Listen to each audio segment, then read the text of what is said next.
Selamat sore Bapak Ibu Saudara sekalian yang dikasihi oleh Tuhan Yesus Kristus. Shalom semuanya. Khususnya bagi saudara yang hadir ibadah di tempat ini secara onsite. Dan saya juga menyapa bagi saudara-saudara yang mengikuti ibadah secara online. Baik di rumah atau dimanapun saudara berada.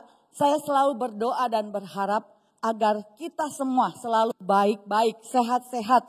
Dan ada dalam berkat Tuhan yang melimpah atas kita semua. Amin.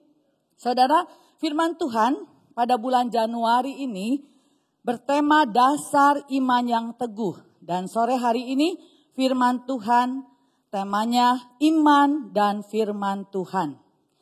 Ibrani 11 ayat 6 firman Tuhan berkata, tetapi tanpa iman tidak mungkin orang berkenan kepada Allah. Sebab barang siapa berpaling kepada Allah, ia harus percaya bahwa Allah ada dan bahwa Allah memberi upah kepada orang yang sungguh-sungguh mencari Dia. Amin. Nah, saudara, sesungguhnya kehidupan kita sebagai orang Kristen, kehidupan kita, saudara dan saya sebagai orang percaya, merupakan sebuah perjalanan iman. Sebab firman Tuhan tadi berkata, tanpa iman tidak mungkin kita berkenan kepada Allah.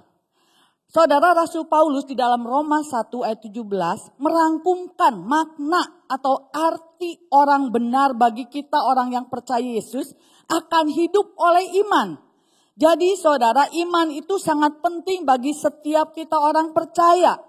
Dalam perjanjian baru kata iman, bahasa Inggrisnya faith, bahasa Yunaninya pistis, bentuk kata kerjanya pisto, yang dimaksud iman, percaya itu harus berlandaskan, harus berdasarkan kebenaran firman Tuhan.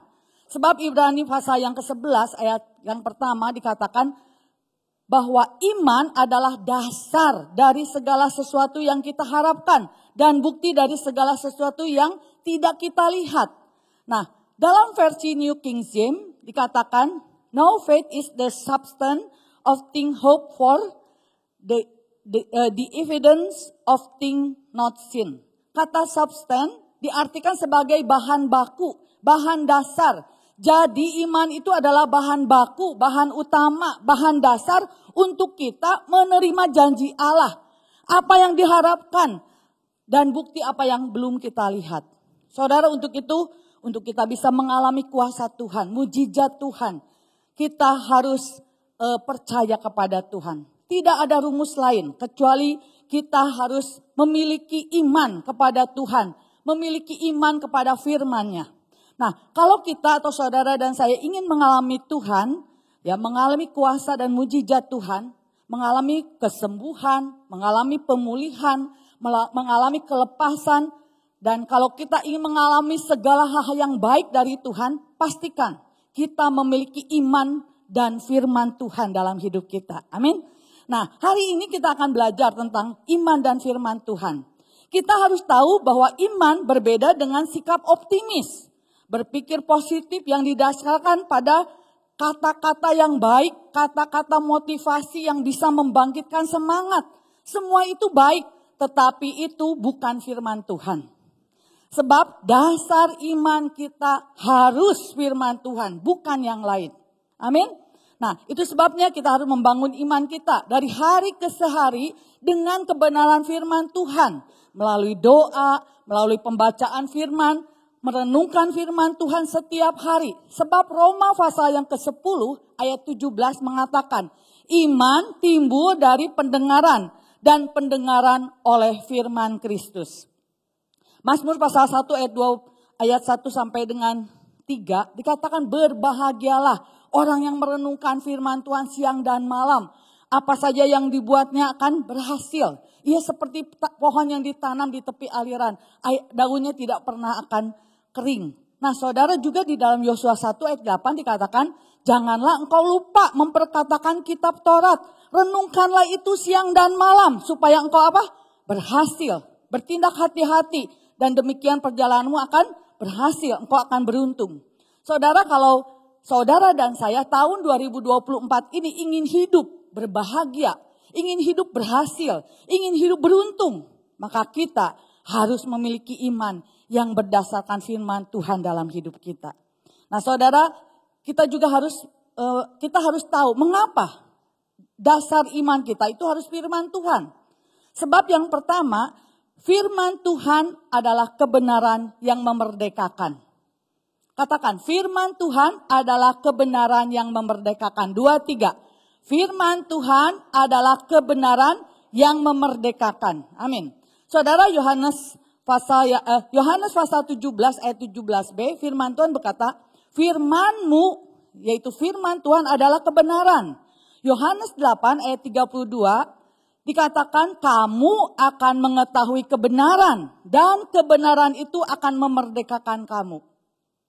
Saudara, firman Tuhan itu sangat berkuasa. Firman Tuhan itu powerful. Sebab firman Tuhan itu bukan perkataan manusia, tetapi perkataan Allah. Firman Tuhan itu sanggup menciptakan dari yang tidak ada menjadi ada. Ketika Allah menciptakan dunia ini, dia hanya berfirman, dia hanya berkata-kata, maka semuanya jadi. Allah berfirman, jadilah terang, maka terang jadi. Jadilah cakrawala, maka cakrawala jadi. Jadilah bulan, bintang, dan seterusnya. Maka semuanya jadi, dan semuanya itu baik adanya. Saudara, Tuhan berjanji bahwa apa yang difirmankannya pasti akan terjadi. Yesaya pasal 55 ayat yang ke-11 firman Tuhan berkata, firman-Ku yang keluar dari mulutku, ia tidak akan kembali kepadaku dengan sia-sia, tetapi ia akan melaksanakan apa yang ku kehendaki dan akan berhasil dalam apa yang ku suruh kepadanya. Amin. Saudara, kata firman dalam bahasa Yunani memiliki dua pengertian.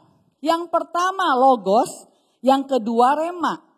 Logos adalah firman yang tertulis di dalam Alkitab atau ayat-ayat Alkitab. Sedangkan rema adalah firman yang dihidupkan dan menghidupkan. Suatu firman yang diberikan Tuhan secara spesifik, secara khusus kepada seseorang untuk terjadi dalam hidupnya. Saudara, ketika kita menemukan kebenaran firman Tuhan, saat kita percaya, saat kita beriman, maka firman itu sangat berkuasa, sanggup membuat kita mengakukan apa yang mustahil menjadi mungkin. Saudara, firman Tuhan itu berkuasa untuk membebaskan kita, memerdekakan kita dari kuasa iblis, dari roh-roh jahat, dan segala kutuk, segala kelemahan, kuasa sakit penyakit, segala ikatan apapun. Kuasa firman itu membebaskan, dan saya pernah mengalaminya. Saudara, saya ingin bersaksi betapa baiknya Tuhan dan hebatnya kuasa firman itu. Saudara, ketika tahun 1982, waktu itu saya masih SMA, Gunung Galunggung meletus. Waktu itu jam 11 malam, saya lagi mandi, lagi cuci rambut, ketika itu kayak hujan pasir. Dan waktu itu saya langsung keluar karena gempa juga. Dalam keadaan masih ada shampoo di rambut saya. Dan sejak itu, saya takut sekali. Sampai waktu menikah dan punya anak dua, yang kedua Jovita, tidak ada yang tahu, termasuk Parwin gak tahu. Saya itu benar-benar kalau ada gempa, itu kayak patung, takut sekali. Kalau mestinya kan lari, bawa anak saya enggak, diam aja, takut.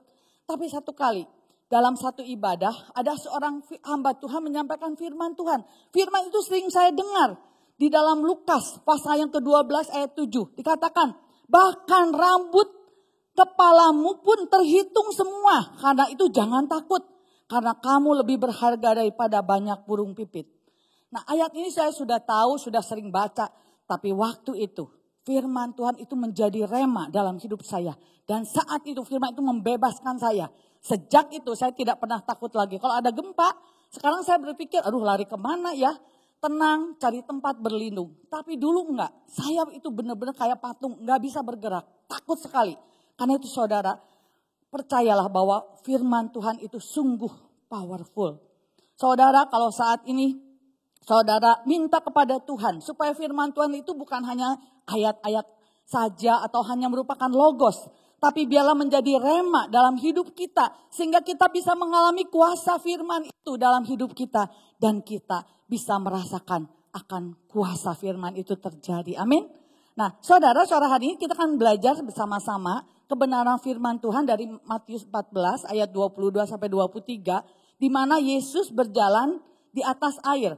agar kita juga memiliki iman yang kuat, yang berlandaskan ya berdasarkan kebenaran firman Tuhan, sehingga kita juga bisa mengalami mujizat seperti Petrus, berjalan di atas air seperti Yesus.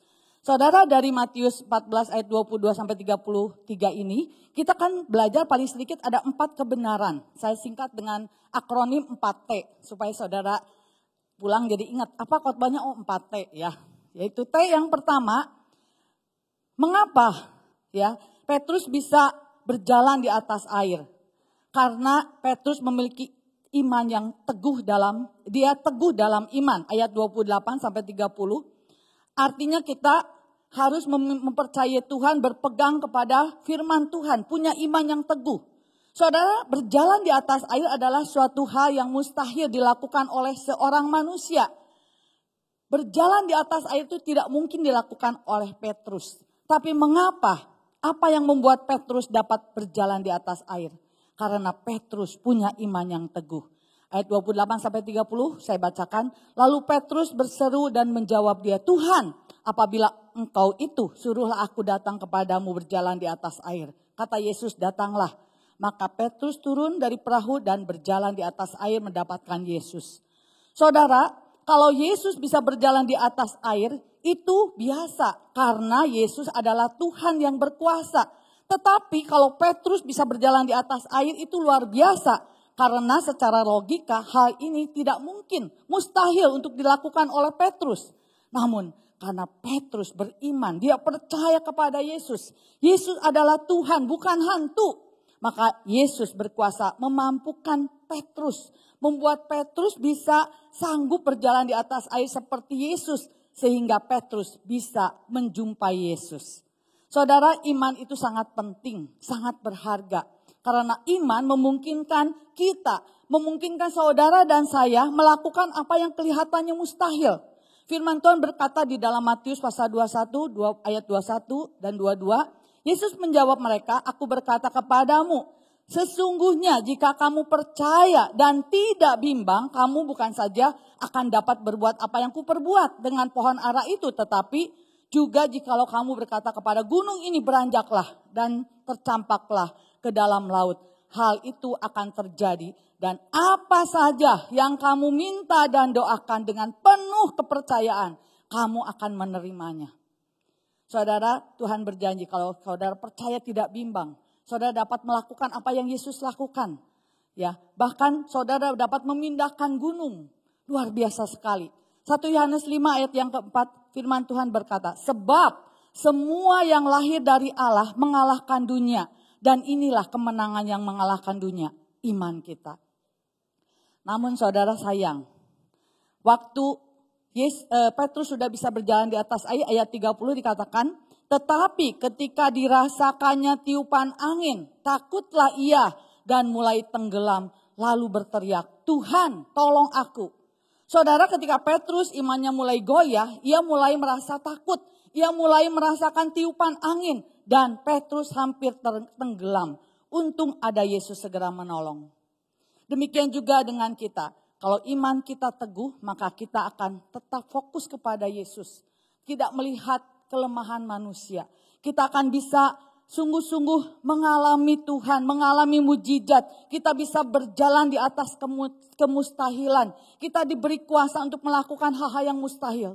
Karena itu kita perlu jaga iman kita agar tetap kuat, tetap teguh.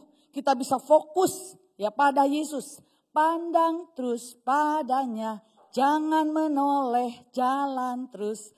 Jangan pandang salah orang lain, pandang saja Yesus. Kenapa saudara dan saya sering lemah imannya? Karena kita sering lihat kiri kanan, lihat kelemahan orang lain. Tapi hari ini kita mau memiliki iman yang teguh, ya jangan pernah bimbang. Nah saudara, bagaimana agar kita bisa memiliki iman yang teguh dan kita bisa menjaga iman kita agar tetap kuat, tidak mudah goyah, sehingga kita bisa memiliki hidup yang berkemenangan. Matius 4 ayat 4 firman Tuhan berkata, tetapi Yesus menjawab, ada tertulis, manusia hidup bukan dari roti saja, tetapi dari setiap firman yang keluar dari mulut Allah. Saudara, kalau ingin kuat, isi firman Tuhan dalam hidup kita. Isi hidup kita dengan firman Tuhan agar iman kita kuat. Saya ingat ada seorang dosen, dia bawa gelas kosong kepada mahasiswanya. Dia tanya, bagaimana untuk mengeluarkan udara ini?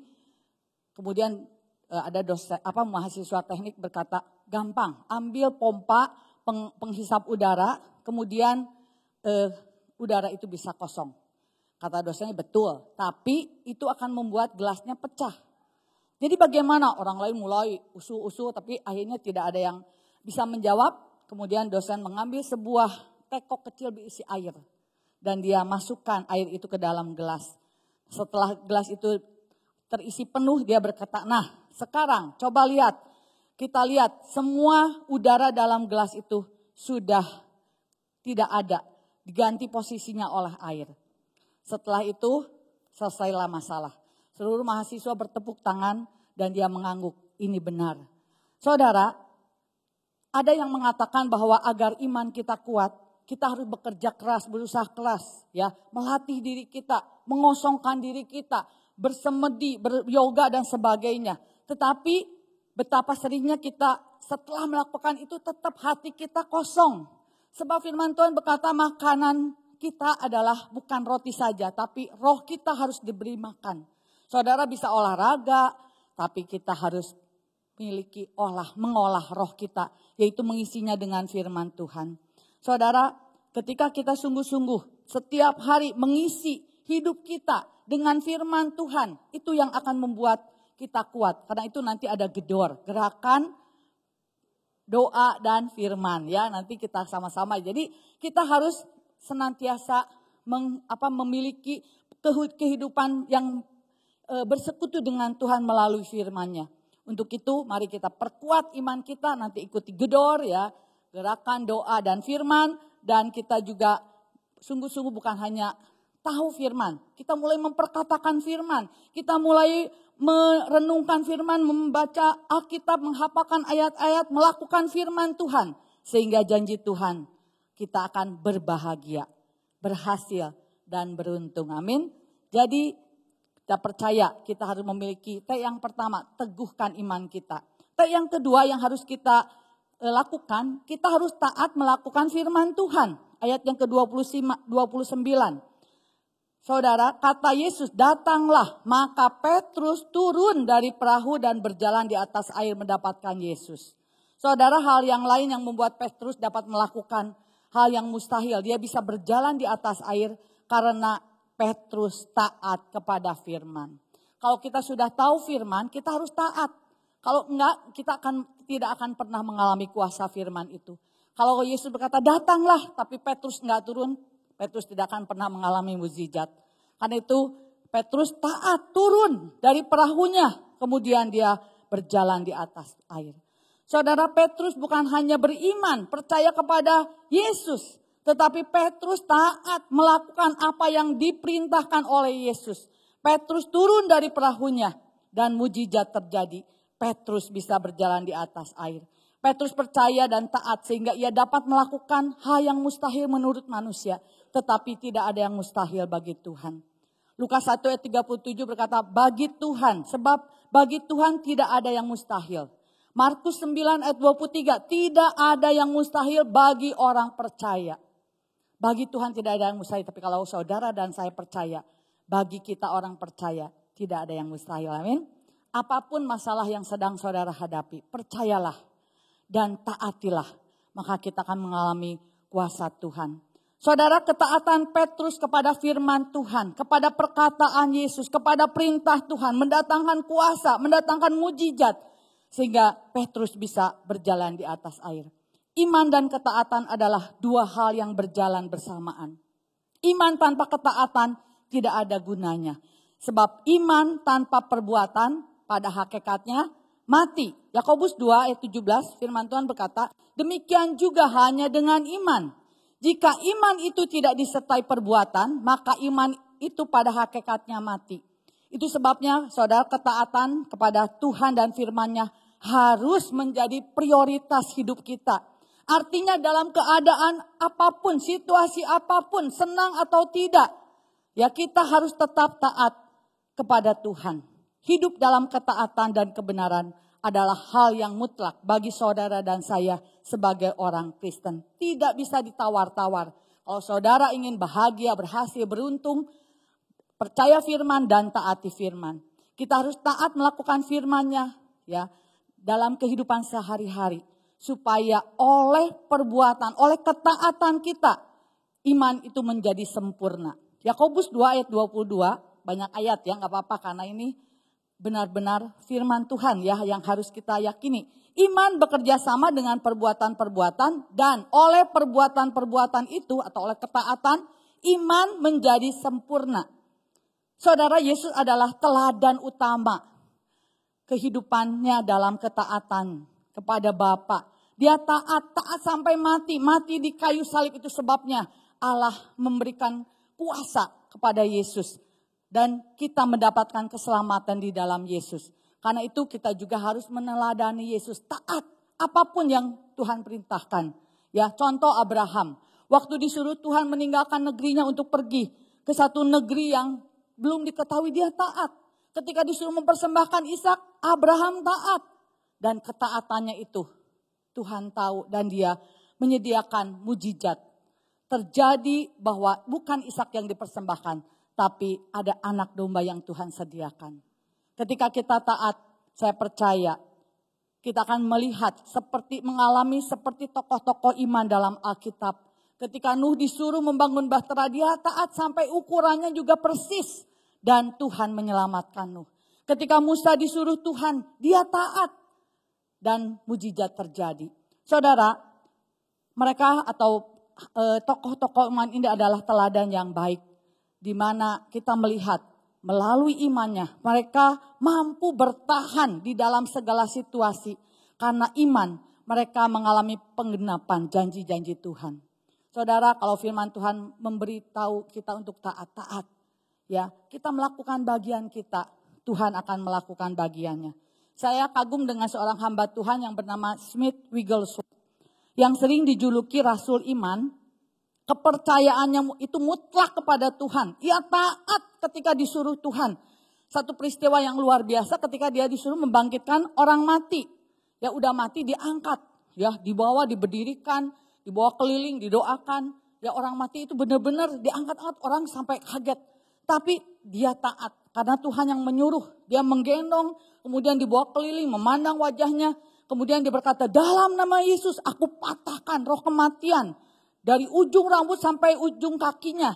Dan seluruh tubuhnya mulai bergetar mayat itu. Kemudian dalam nama Yesus aku perintahkan engkau berjalan. Dan ia mulai mengulangi lagi dalam nama Yesus berjalanlah. Dan tiba-tiba mayat itu menjadi hidup dan dia bangkit dari kematian. Smith Wigglesworth selama masa hidupnya ada 14 orang yang dia bangkitkan dari kematian. Karena apa? Dia taat, dia beriman. Itu sebabnya Smith Wigglesworth juga disebut a man of one book. Ya, Smith Wigglesworth ini hanya membaca satu buku. Buku itu adalah Alkitab, nggak pernah baca yang lain. Dan itu sebabnya imannya kuat. Dia bisa bangkitkan orang mati. Dia bisa membawa banyak jutaan orang percaya mengalami mujizat di dalam Tuhan. Orang-orang yang kerasukan setan dilepaskan. Karena dia punya moto hidupnya. Tuhan berfirman, aku percaya mujizat terjadi. Tuhan berfirman, aku percaya mujizat terjadi. Saudara, sungguh kalau kita beriman, mujizat itu terjadi. Waktu bulan Desember, seorang ibu dari Bandung, ya bukan dari agama kita sebelumnya, dia itu suaminya meninggal, kemudian dia ketemu dengan reunian dan ada salah satu temannya jadi pendeta. Kemudian dia baru ditinggal suaminya, jadi dia merasa gelisah, ngobrol-ngobrol soal Yesus dan dia tertarik. Nah, waktu dia pulang, ternyata asisten rumah tangganya kesurupan, ya. Langsung ngomong gini, kamu mau jadi Kristen ya, gitu ya. Wah, kaget juga karena nggak ada yang tahu. Tapi dia tanya lagi gimana caranya. Akhirnya dia apa? Dia berkata, dalam nama Yesus, setan keluar. Langsung keluar. Asisten rumah tangganya apa? Udah nggak kesurupan. Saudara, sungguh kalau Tuhan berfirman, kita percaya mujizat terjadi. Saudara, iman kita sangat tergantung pada seberapa banyak kita mengisi hidup kita dengan firman. Seberapa banyak kita merenungkan firman Tuhan. Seperti Smith Wigglesworth, hidupnya sangat berdampak karena diisi seluruh hidupnya oleh firman. Perkataannya, perbuatannya mendatangkan kemuliaan bagi Tuhan, mendatangkan mujizat bagi Tuhan. Karena itu biarlah tahun 2024 ini kita perlu memiliki moto, ya, seperti Smith Wigglesworth, apa? Tuhan berfirman, aku percaya, mujizat terjadi. Kita perlu tahu bahwa taat itu membawa berkat dan mujizat, tetapi tidak taat mendatangkan laknat atau bencana. Saudara, T yang ketiga, ya tadi apa? Yang pertama, teguh dalam iman. Yang kedua, taat melakukan firman. Dan yang T yang ketiga, tetap hidup dalam kebenaran. Ayat 24, 27 sampai 27 dan 31 akan saya bacakan. Perahu murid-muridnya sudah beberapa mil jauhnya dari pantai diombang-ambingkan gelombang karena angin sakal. Kira-kira jam 3 malam datanglah Yesus kepada mereka berjalan di atas air. Ketika murid-muridnya melihat dia berjalan di atas air, mereka terkejut dan berseru, itu hantu. Lalu berteriak-teriak karena takut. Tetapi segera Yesus berkata kepada mereka, tenanglah, aku ini, jangan takut. Dan ayat 31, segera Yesus mengulurkan tangannya, memegang Petrus dan berkata, hai orang yang kurang percaya, mengapa engkau bimbang? Saudara, penting sekali bagi kita untuk memiliki pemahaman yang benar akan firman. Sehingga kita tahu kebenaran. Saudara, Petrus itu telah tahu ya bahwa yang berjalan di atas air itu bukan hantu, tapi Tuhan. Petrus sudah tahu kebenaran, itu bukan hantu, itu Tuhan. Tapi ketika dia mulai ragu, ya, dia mulai takut. Ketika kita tahu Yesus Tuhan, Yesus Juru Selamat, kita nggak usah takut, kita nggak usah bimbang. Waktu Petrus lupa bahwa itu bukan hantu, itu Tuhan, maka mulailah dia mulai goyah, dia mulai ragu, dia mulai kurang percaya. Itu sebabnya Yesus berkata, mengapa kamu kurang percaya? Mengapa kamu tidak percaya? Sehingga dia mulai tenggelam. Kita tahu kebenaran, kalau kita tidak hidup di dalam kebenaran, kita akan mudah digoyangkan dan kita bisa tenggelam seperti Yesus. Tapi selama kita hidup di dalam kebenaran, selama kita ada di dalam Yesus sang kebenaran, percayalah kita pasti selamat, kita pasti tenang. Karena itu jangan takut ya, karena ketika ada takut iman hilang, kasih kita hilang. Tetapi ketika kita memiliki kasih, memiliki iman, kita akan tetap kuat. Yohanes 14 ayat 6, kata Yesus kepadanya, akulah jalan dan kebenaran dan hidup. Tidak ada seorang pun yang datang kepada Bapa kalau tidak melalui aku. Saudara, ayat ini Yesus dengan tegas menyatakan tentang siapa dirinya dan cara untuk memperoleh keselamatan dari Allah hanya melalui dirinya, hanya melalui Yesus.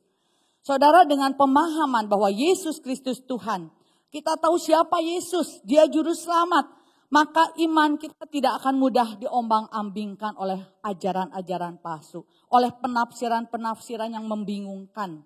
Kita harus hidup di dalam kebenaran, hidup dalam Yesus. Efesus 4 ayat 14 sampai 15 firman Tuhan berkata, kita bukan lagi anak-anak yang diombang-ambingkan oleh rupa-rupa angin pengajaran, oleh permainan palsu manusia dalam kelicikan mereka yang menyesatkan. Tetapi dengan teguh berpegang kepada kebenaran di dalam kasih, kita bertumbuh di dalam segala hal ke arah Dia, Kristus yang adalah kepala. 2 Timotius 3 ayat 14 dikatakan, tetapi hendaklah engkau tetap berpegang pada kebenaran yang telah engkau terima dan engkau yakini dengan selalu mengingat orang-orang yang telah mengajarkannya kepadamu. Satu lagi ayat yang Roma 1 ayat 17. Sebab di dalamnya nyata kebenaran Allah yang bertolak dari iman dan memimpin kepada iman seperti ada tertulis, orang benar akan hidup oleh iman. Saudara, setelah kita mengenal kebenaran yang mutlak, yaitu Alkitab firman Tuhan dan pribadi Yesus, maka kita harus hidup dalam kebenaran. Status kita adalah orang benar. Karena apa? Karena karya penebusan Yesus. Oleh kematian Yesus. Sehingga walaupun kita sudah status kita menjadi orang benar, tetapi proses menjalani hidup dalam kebenaran tetap harus kita lakukan sebagai bentuk ketaatan. Saudara, firman Tuhan sungguh-sungguh ketika kita ingin hidup dalam kebenaran, berarti kita harus berpikir benar. Kalau selama ini pikiran kita suka kemana-mana, ya enggak sesuai dengan firman Tuhan. Kita mau belajar, kita mau hidup dalam kebenaran, memikirkan hal-hal yang benar. Seperti Filipi 4 ayat 8 dikatakan, jadi semua yang benar, semua yang mulia, semua yang adil, semua yang suci, semua yang manis, semua yang sedap didengar, semua yang disebut kebajikan dan patut dipuji, pikirkanlah semuanya itu. Saudara, pikiran itu adalah medan peperangan. Kalau saudara mulai berpikir, aduh Tuhan itu ada enggak ya? Perhatikan saya enggak? Apakah Tuhan itu mengasihi saya enggak? Mulai ragu, itu berbahaya sekali. Kita bisa keluar dari kebenaran. Tapi ketika kita mengisi hal-hal yang baik, pikiran kita dengan firman, hal yang berguna, maka kita akan senantiasa dijaga untuk hidup dalam kebenaran. Saudara, selain kita berpikir benar, kita juga harus berkata benar. Efesus 4 ayat 25 firman Tuhan berkata, karena itu buanglah dusta dan berkatalah benar seorang kepada yang lain. Karena kita adalah sesama anggota. Saudara, kalau kita mau hidup dalam kebenaran, buang dusta. Jangan suka bohong ya. Itu dosa. Bukan dosa putih atau dosa kecil, tapi semua dusta adalah dosa di hadapan Tuhan. Kita harus berkata benar. Kita harus berpikir benar. Dan kita juga harus bertindak benar. Amos 5 ayat 24 firman Tuhan berkata, biarlah kebenaran seperti sungai yang selalu mengalir. Biar kita sungguh-sungguh bertindak apa yang kita lakukan. Seperti apa yang kita pikirkan, seperti apa yang kita percayai. Dan kita akan melihat kebenaran itu akan mengalir, ya, bergulung-gulung. Kebenaran itu seperti sungai yang mengalir, tidak pernah berhenti. Karena itu kita perlu tetap hidup dalam kebenaran. Jangan pernah kita mau diombang-ambingkan oleh pengajaran atau hal-hal yang bisa membuat iman kita goyah. Firman Tuhan itu berkuasa. Mengubah, bisa membentuk hidup kita. Membuat kita tidak takut menghadapi apapun. Tahun 2024 kita tidak tahu apa yang akan terjadi. Tapi yang harus saudara dan saya tahu, ada Tuhan yang berjalan bersama dengan kita, menyertai kita, amin. Karena itu jangan takut, tetap di dalam Yesus, tetap di dalam kebenaran.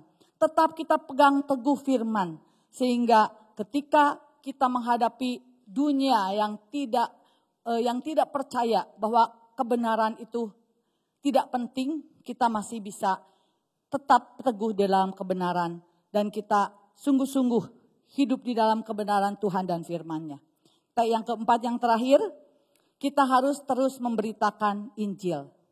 Ayat 32 sampai dengan ayat 32 dan 33 dari Matius tadi. Lalu mereka naik ke perahu dan angin pun redalah. Dan orang-orang yang ada di perahu menyembah dia, katanya, sesungguhnya engkau anak Allah. Saudara, akhirnya semua orang yang ada di dalam perahu itu mengenal Yesus.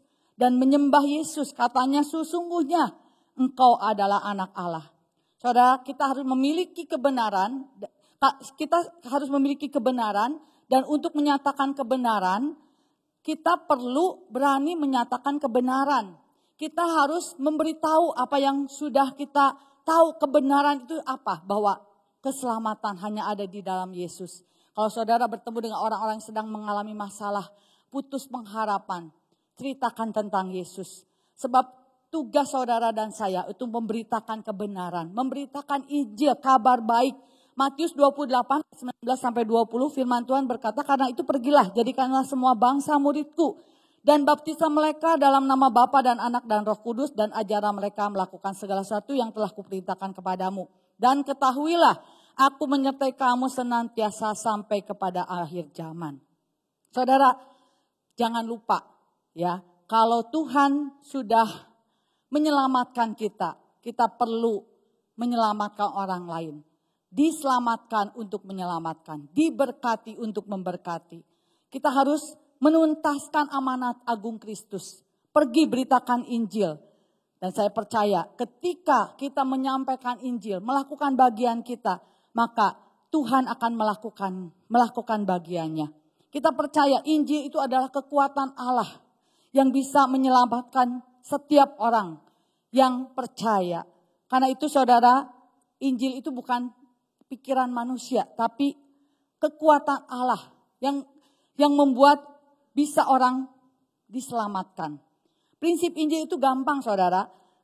Untuk kita memberitakan Injil, kabar baik, kebenaran, itu kita hanya menceritakan ya. Memberitahu apa yang sudah saudara tahu. Kalau dulu saudara terikat oleh dosa, misalnya dosa judi, saudara bisa cerita kepada teman-teman yang masih terikat oleh perjudian ya. Saudara bisa ceritakan.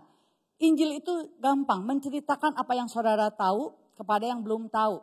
Mungkin saudara pernah dengar kisah yang sering kita dengar juga ya, bahwa ada seorang mahasiswa namanya Markus. Markus itu sekolah teologi ya, tapi Markus ini pendiam, orangnya pinter sih tapi pendiam. Dan dia mengikuti satu ilmu berkhotbah namanya homiletika. Nah waktu itu setiap mahasiswa harus praktek. Kalau nggak praktek maka dia nggak bisa lulus. Nah Markus ini akhirnya harus mengikuti dan dia sangat takut sekali karena dia berbicara agak takut. Tapi karena dia orang baik, teman-temannya itu sayang sama dia. Jadi waktu ada ujian, Markus itu semalam-malaman udah mempersiapkan ya. Wah, padahal waktunya cuma 15 menit tapi dia udah semalam-malaman nyiapin yang ini, aduh susah, yang ini sudah baca Alkitab bolak-balik, aduh akhirnya sampai pagi akhirnya tibalah waktunya harus ke depan. Waktu sampai di depan kelas, Markus berkata, saudara hari ini saya akan berkhotbah. Apakah saudara sudah tahu? Teman-temannya bilang, belum. Oh kalau belum tahu, saudara harus mempersiapkannya dulu. Kemudian dia duduk lagi. Wah, gurunya berkata, kamu gimana ya? Ya habis gak bisa dosen. Pak gak bisa. Besoknya coba lagi. Besok mulai ya. Akhirnya berkata, mulai lagi ke depan. Teman-temannya sayang karena ini udah kebenteran Markus ini. Akhirnya mulai, saudara-saudara, apakah saudara tahu apa yang saya khotbahkan hari ini? Nah, yang sebelah kiri untuk menolong dia berkata, saya tahu. Yang sebelah kanan tidak tahu. Akhirnya Markus dengan enteng dia berkata, kalau begitu saudara-saudara yang sudah tahu, beri tahu kepada orang yang belum tahu. Kemudian dia duduk, wah dosennya udah mau marah, tapi dia mikir, wah ini benar. Inilah inti Injil, beritahu apa yang sudah kamu tahu kepada yang belum tahu. Saudara, kalau saudara tahu Yesus Juru Selamat, beritahu kepada orang yang belum tahu. Kalau saudara tahu Yesus sudah menyembuhkan saudara, beritahu kepada orang yang sakit bahwa dia juga dapat disembuhkan. Kalau saudara tahu Yesus sanggup melepaskan dosa saudara, beritahu kepada orang-orang yang sedang terikat oleh dosa. Karena itu saudara, beritahu apa yang sudah dilakukan oleh Yesus dalam hidup kita.